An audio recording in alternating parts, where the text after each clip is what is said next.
ఈ మార్కెట్ తీసుకెళ్ళి యార్డ్లో పెడదామంటే అనేక రకాలైన అడ్డంకులు వచ్చాయి. అనేక మంది నన్ను ప్రలోభ పెట్టాలని ప్రయత్నం చేశారు. ఎక్కడా కూడా వాటిని లెక్క చేయకుండా ఎన్ని ఒత్తిళ్లు వచ్చినా తట్టుకుని అరటి వ్యవసాయ మార్కెట్ రైతులకి మేలు చేకూరుతుంది. సైకిల్ వెండర్స్ కానీ లేదా చిన్న చిన్న వ్యాపారులు వచ్చి అరటిగలను కొనుక్కోవడానికి కానీ రైతులు స్వయంగా పట్టుకొచ్చి అరటి పంటను యార్డులో అమ్ముకోవడానికి కానీ అలా గుణమును కానీ పేరు నేను చెప్పను కానీ బలమైన దళారులు వాళ్ళ గుప్పెట్లో వాళ్ళ చేతుల్లో ఆనాడు మార్కెట్ చేతుల్లో యాప్ ఇంకా ఇనుబడించాలి. ఇంకా ఎన్నో కార్యక్రమాలు చేయాలి. ఆనాడు రావులపాలెంలో రైతు బజారు కూడా రావులపాలెం మార్కెట్ కొత్తపేట వ్యవసాయ మార్కెట్ ద్వారానే ఏర్పాటు చేయడం జరిగింది. ఇవాళ రైతు బజార్ టైట్ అయిపోయింది, అక్కడ ఇబ్బందులు పడుతున్నాడు. మరలా కొత్తగా ఒక పెద్ద రైతు బజార్ని కట్టాలి. దానికి కూడా ఈనాడు ప్రమాణ స్వీకారం చేసినట్టు కొత్తపేట వ్యవసాయ మార్కెట్ కమిటీ బాధ్యత తీసుకోవాలి.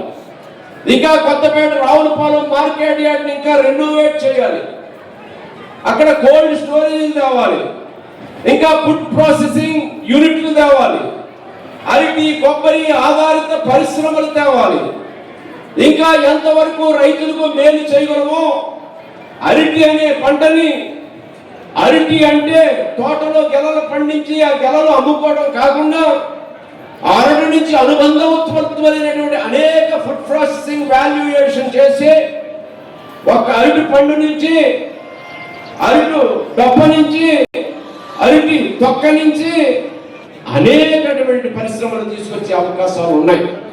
అందుకే దేవరపల్లిలో బనానా ఇన్క్యుబేషన్ సెంటర్ అని 2 ఎకరాల శానిటరీ నాప్కిన్లు కానీ లేదా అలంకరణ వస్తువులు కానీ అనేక రకాలైనటువంటి వస్తువులు చేయడానికి అరటి డొప్పతోటి, అరటి తొక్కతోటి, అరటి పండుతోటి బనానా పౌడర్ కూడా చాలా వాల్యూ ఉంది. అరటి పండుల తేనెతో ఉంచి దాన్ని వాల్యుయేషన్ చేస్తే 6 మాసాలు నెల ఉండి ఆ ప్రోడక్ట్ ని ఎక్స్పోర్ట్ చేయడానికి కూడా అవకాశం ఉంది. అటువంటి పరిశ్రమలన్నీ రావాలి. మన రైతులు మన వాళ్ళు చూసుకోవాలని, ఇదిగో ఈ యూనిట్ ఇంత ఖర్చు అవుతుంది, ఇది అలా చేసుకుంటే ఇంత ఆదాయం వస్తుంది, ఇంత లాభసాటిగా ఉంటుందని తెలిసే విధంగా ఇక్కడ బనానా ఇన్క్యుబేషన్ సెంటర్ కూడా ఒకటి తెద్దాం అనుకుంటున్నాం. మార్కెట్ యార్డ్ పరిధిలో కొత్తపేట వ్యవసాయ మార్కెట్ కూడా అక్కడ నడుస్తూ ఉంది. అక్కడ కూడా ఒక ఆఫీస్ బిల్డింగ్ గతంలో మనం కట్టుకున్నాం. ఇంకా రైతులకి ఈనాడు రైతన్న మీకోసం, రైతు శ్రేయస్సే ధ్యేయంగా ఈనాడు మార్కెట్ యార్డు పరంగా, వ్యవసాయ పరంగా రైతే రాజు. వ్యవసాయం ఈనాడు వృద్ధి రేటు పెరుగుతూ ఉంది. దేశంలో ఉన్న వ్యవసాయ ఉత్పత్తిలో 10% ఉత్పత్తి ఆంధ్రప్రదేశ్ రాష్ట్రంలోనే జరుగుతూ ఉంది. రాష్ట్రంలో ముఖ్యమంత్రి ప్రయత్నం చేస్తూ ఉన్నారు. ప్రకృతి వ్యవసాయం, సేంద్రీయ సేద్యం చేస్తూ ఉన్నారు, బిందు సేద్యం చేస్తూ ఉన్నారు. ముందుకు తీసుకెళ్దామని కొత్తపేట వ్యవసాయ మార్కెట్ కమిటీ కృషి చేయాలని కోరుతూ రావు గారు మార్కెటింగ్ కమిటీ చైర్మన్ గా రావటం, మంగాదేవి గారు, భీమారావు గారు రావటం ఒక సమర్థవంతమైన నాయకుడికి ఇవాళ ఎన్డీఏ కూటమి తరపున అవకాశం ఇవ్వడం అనేది సగర్వంగా నేను తెలియజేస్తూ ఉన్నాను. ఒక మంచి వ్యక్తికి ఈనాడు మనం మార్కెట్ కమిటీ చైర్మన్ గా వారికి అవకాశం కల్పించడం జరిగింది. వర్గంలోనే 3వ గ్రామం కొత్తపేట, రావులపాలెం తర్వాత వానపల్లి 3వ గ్రామం. అటువంటి గ్రామానికి పెంచెట్టి చంద్రమౌళి గారు, జిల్లా DCMS చైర్మన్ గారు కూడా వేదిక అలంకరించాలని కూర్చున్నాం.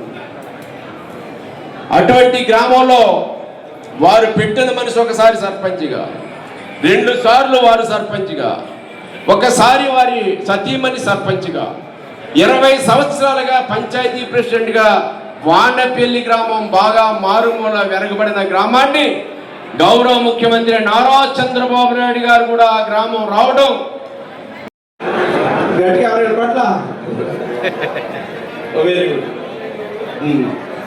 నేను వ్యవసాయ మార్కెట్ కమిటీ నేను చెప్తాను. నువ్వు చదివేది సీనికి చాలా స్పీడ్గా ఉన్నాడు. వ్యవసాయ మార్కెట్ కమిటీ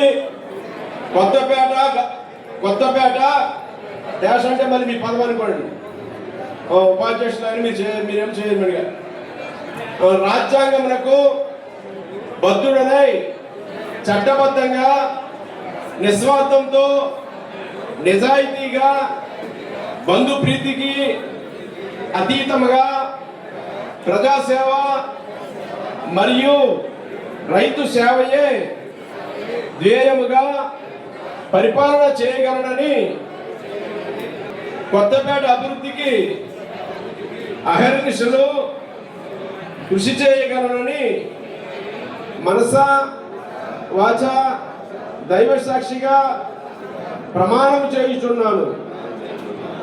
థ్యాంక్ యూ అన్నారు.